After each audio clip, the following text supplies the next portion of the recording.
Okay, welcome to the review for the final exam. First, a couple of things. Know that the final exam will have 30 questions on it. Each question will have 3 choices to select from. It's worth 150 points. It is face-to-face on June 1st and 2nd, so check those emails from administration about your testing location. Calculators are allowed, brains are allowed, but notes, however, are sadly not. So, you've probably seen that before on the landing page, but just in case, know that this is the time for you to face this and fight. Last day to turn in work is June 4th. So there is time for you to finish up any loose ends that you may have. All right. First of all, be able to make sense of this statement and write it as a mathematical statement. So, translating English into math, 2 times a number, 2x, is less than. So I know I'm going to be using some operators there. 2 times the number is less than 6. Oh, but we have a combined inequality here. But is greater than, so my 2x is greater than another number, -4. Now, if we had to graph this, how would we be able to do it? We'd need to be able to solve for x.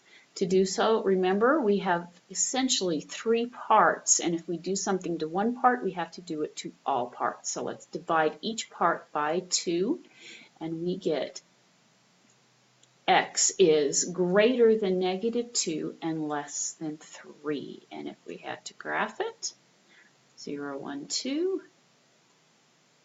1, 2, 3, and those should be open circles. That one looks like it might be otherwise, but they are both open circles with a bar in between. Be able to solve an inequality like this. We want to get x all by itself, so we'll subtract 3 from both sides. 7 minus 3 is 4. Divide both sides by -2. Remember, when doing inequalities, if you multiply or divide by a negative number, you have to flip the operator. So x is less than -2. How can you write a ratio as a simplified fraction? 14/49 is how we would write it as a fraction, but it wants simplified. 7 will go into both numbers. 7 into 14 will go twice. 7 into 49 will go 7 times. Our simplified fraction is 2/7. Be able to solve proportions. Remember, this is when we cross multiply. 2 times 15 is equal to 5 times the quantity x plus 2. 2 times 15 is 30. Distribute the 5 to both members of the parentheses, and we get 5x plus 10. Subtract 10 from both sides, and we get 20 is equal to 5x. Divide both sides by 5, and we get x is equal to 4. Be able to do things with percents. If we need to change that into a percent, what would we do? Move the decimal point 2 places. This is 1.4%. Be able to calculate 12% of what number is equal to 36. First thing we need to do is change 12% to a decimal. Times that by what number, or our variable is, that's our equal sign. So 0.12x is equal to 36. All we need to do now is to divide both sides by 0.12, and we get x is equal to 300. 1% as a decimal. Move the decimal point 2 places, boink, and our answer is 0.01. Knowing the formula, interest is equal to the principal times the rate times the time. Be able to solve simple problems involving simple interest, I should say that. If I were to invest $3,000, that's our principal. At 4%, there's our rate. For 3 years, there's our time. How much interest would I earn? We're looking for interest. So, plugging in what we know. Interest is equal to 3,000 times the rate as a decimal, so you'll need to transform that into a decimal, that percentage into a decimal. For 3 years, that's our time. Multiply them all together, and we get an interest of $360. That means our money earned $360. So what would the total be in my banking account? It would be the $360 plus the original $3,000 if I haven't withdrawn anything. So the total would be $3,360. No, we're not done. That's just a recess to help you laugh before you face the rest of it. Okay, slope. What is the slope of a line that passes through the points? And it lists the points. Remember our little formula, m is equal to y sub 1. Let's make that one our y sub 1. Minus y sub 2. Let's make that one our y sub 2. Divided by x sub 1 minus x sub 2. A minus together makes a plus. Negative 2 subtract negative 1 gives us a negative 3. 3 plus 4 is equal to 7. Oops, that's 7. I just saw the 4 and right. There we go. A negative 3/7 is our slope. Now, what would be the equation of this line in slope-intercept form? We can't go straight to slope-intercept form.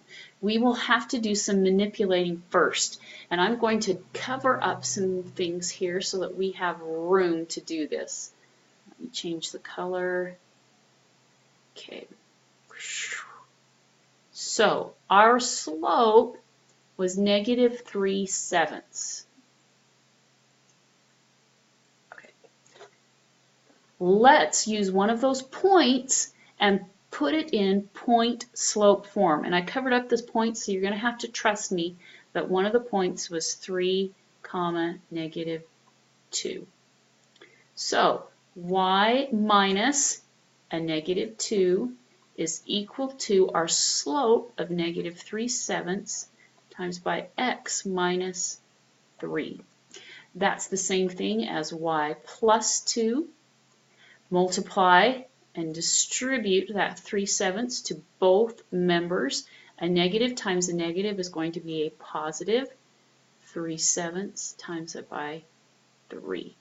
So we have y plus 2 is equal to negative 3/7 x.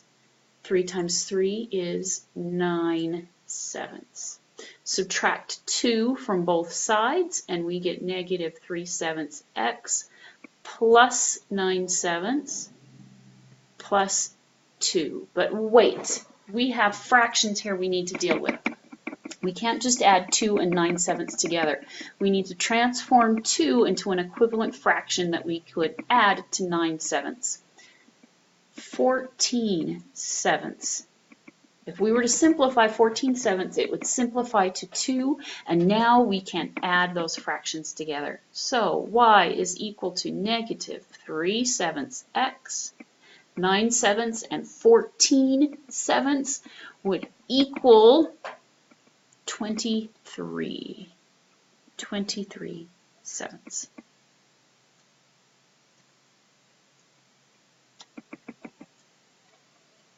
Okay. Transform to slope-intercept form from standard form.